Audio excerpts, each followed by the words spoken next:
Investment Fund, House Bill No. 6398, na layuning lumikha ng Sovereign Wealth Fund para sa Pilipinas.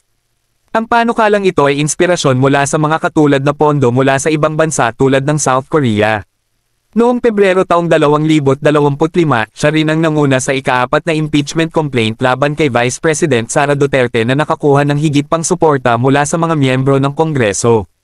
Pananaw at layunin. Si Sandro Marcos ay nagtataguyod ng mas maraming oportunidad para sa agrikultura at nais niyang modernisahin ang mga sistema ng pagsasaka upang mapabuti ang kabuhayan ng mga tao sa Ilocos Norte.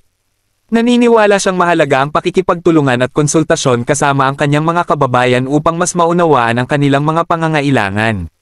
Sa kabuuan, si Sandro Marcos ay isang batang leader na may ambisyon at layunin para makapaglingkod ng mabuti para sa kanyang distrito at bansa.